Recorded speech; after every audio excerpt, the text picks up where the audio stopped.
সহজে কি হারামজাদি রাজি হয়? যখন মিষ্টি কথায় কাজ হলো না, তখন মেরেছি এক থাপ্পড়। আর মাথা করেছে জোরা, মেরেছি কষে এক লাঠি। আমার কাঁধ মারা জড়িয়ে ধরে হাউ হাউ করে কেঁদেছে। কিন্তু আমি তার কান্না দেখে ভাবিনি।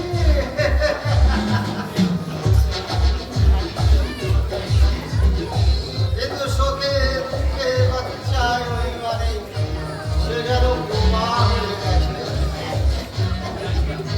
এই আইডিয়া পেয়েছি জগদীশ দত্ত।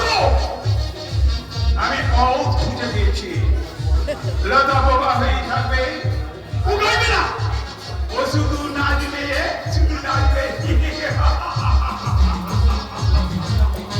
তুমি পরিচয় মতো বাবা শেষ রাখছে, শীতলে কথা মতো সব কাজ করবে। তোমাকে আমি 1,00,000 টাকা দেবো।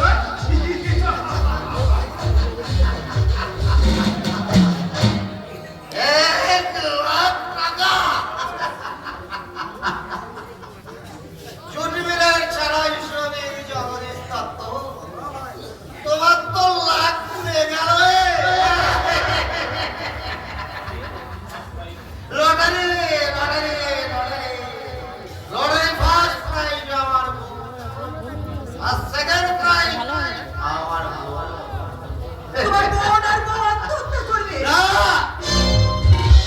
ওদের আমি আত্মহত্যা করতে দেব না। ওদের আমি ছায়ার মতো আগলে রাখবো। তুমি মানুষ নও। যতদিন মানুষ ছিলাম ততদিন আমার সুখ ছিল না। আজ টাকার দেবতা হয়ে সুখের ভগবানকে কিনে আমি হাত দাঁড়িয়েছি। স্ত্রীকে বোনকে কণিকা তৈরি করে এভাবে হাসতে তোমার লজ্জা করছে না? করছে না, একদম লজ্জা করছে না। ভাবছি লজ্জাটা তোমার কাছে ভিক্ষে চাই। লতা দেবী, আমার যদি মনুষ্যত্ব বজায় থাকতো, বইয়ের উপরে লজ্জা সম্ভ্রম যদি বজায় রাখতাম, তাহলে তোমাদের সুখের টাকা কি এমনি এমনি জমতো না? জমতো না।